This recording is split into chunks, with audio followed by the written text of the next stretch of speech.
A Journey of Two, Chapter 2, written by Throwaway Potatoes 24, read to you by Fuff Daddy. Anna stared at her sister. Wait, what do you mean you lost your powers? She asked. I don't know. I just can't use my magic anymore. No, that can't be. You used your powers this morning, didn't you? Asked Anna, giving Elsa a confused look. Now it was Elsa's turn to be confused. What are you talking about? I couldn't have used my powers because I realized that I'd lost them the moment I woke up. Anna, still refusing to believe what she had just heard, persisted, saying, maybe you still have your powers, but you just don't realize it. I mean, who else could have made it flurry in my bedroom? Elsa raised an eyebrow. It flurried in your bedroom? Yeah, said Anna. And not just that, there were patches of ice forming on the floor too. I thought you were in trouble or something and that you were trying to signal me for help. But my powers can't work so far away, said Elsa as she gave an unintentional glance at her hands as though hoping to get the answers she was looking for out of them. That's what I thought too, but that was your magic I saw earlier. Trust me, I've seen it enough times to know what it looks like. You were probably just using it unconsciously.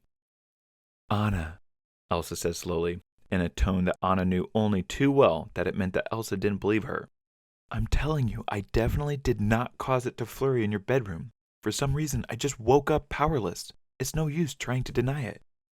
Frustrated, Anna said, No, there has to be a logical explanation for this. If you didn't use your powers, how did the ice and snow get into my room? Did someone else do it? Do you think there's someone out there who's just like you? Anna. I mean, ice just doesn't naturally form when it's not cold, right? I'm telling you, Elsa, there's something that we're not seeing here. Anna, I think I know who was responsible. Who? I think it was you. Anna looked incredulous. What? Don't be silly, Elsa. How could I have possibly... Well, interrupted Elsa. You're making what happened in your room happen again now. Look. As Elsa said that, Anna looked down. She was now standing on a patch of ice similar to the one that was on her bedroom floor earlier that morning. Whoa, said Anna when she saw the patch of ice continue to spread further and further across the town pavement. Are you sure you're not doing this? She asked Elsa. No, Anna, I promise you that I'm not doing any of this, but you might want to stop whatever it is that you're doing now, Anna. The ice is already almost at Oaken's shop. Okay. You've done this plenty of times now. How do I stop it? Anna's tone was slightly worried now. Ice was now slowly crawling up the walls of Oaken's cloakins. Don't think about the ice below your feet. Try concentrating on something else, said Elsa. Anna shut her eyes and tried to focus on something else. Elsa, Anna thought, if she can control her powers, so can I. Sure, she initially had trouble, like when she froze the whole fjord, but in the end, she still managed to thaw it all out. Anna opened her eyes. Ice was now crawling up the walls of the houses of some of the citizens of Arendelle. People were stepping out onto their doorsteps to see what all the commotion was about, and they gasped in shock when they saw what was happening. Panic quickly settled into the atmosphere. Anna, you're still not stopping, said Elsa. What are you concentrating on? I was thinking about you and how you could control your powers, said Anna. Then one thought led to another, and... I remembered when you froze the whole fjord. I'm not going to freeze the whole fjord, am I? Asked Anna, who was now starting to panic. This only made things worse as the ice spread even more rapidly. Some of the citizens had already started running in the opposite direction, screaming loudly for help. Panic was now turning into chaos. Elsa looked around her. She had to do something, and fast. Anna, do you remember the time when you sacrificed your life to save me from Hans? Yeah. How could I forget? Elsa's eyes quickly darted to the side. The nearest house was now fully coated in ice, effectively trapping its inhabitants inside. Time was running out. If Anna didn't stop soon, the entire town would eventually be covered in ice. Did I ever tell you how grateful I was? Continued Elsa. Grateful that you were willing to die to save my life? Elsa, you don't have to do this again. You've already thanked me for this before. I know you would do the same for me as well, said Anna, who was still rooted on one spot, not daring to move in case she made the ice spread even faster. I know, but I don't think that I told you how I really felt about what you did that day. You didn't just save me from Hans that day. You saved me from myself as well. What are you talking about? The ice was now slowing down. It was working. Anna, if you hadn't left Arendelle and come up to look for me on the North Mountain that day, I don't think that I would be standing here today.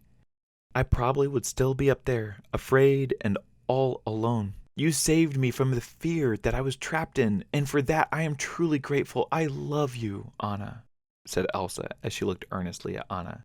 Anna's panicked look slowly faded away. She felt her heart swell up a few sizes. Anna had always known that Elsa was grateful that she had saved her life that day. Elsa had made sure of that, but didn't realize that what she did that day meant so much more to Elsa.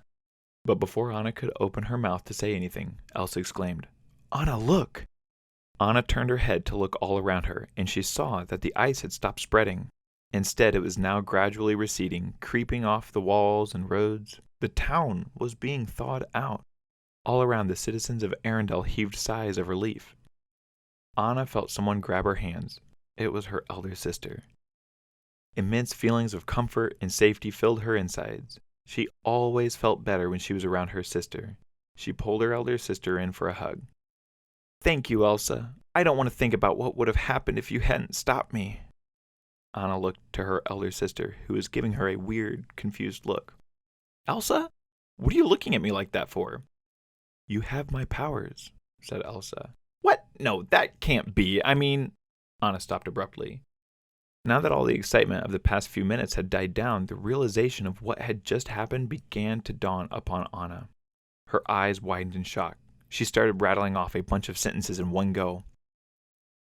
"Oh no, I have your powers. On the same day that you lost yours, that means that I was the one who caused the flurry this morning, not you. Did I somehow accidentally take your powers from you? How do I give them back? Oh, Elsa, I'm so sorry. What are we going to do?"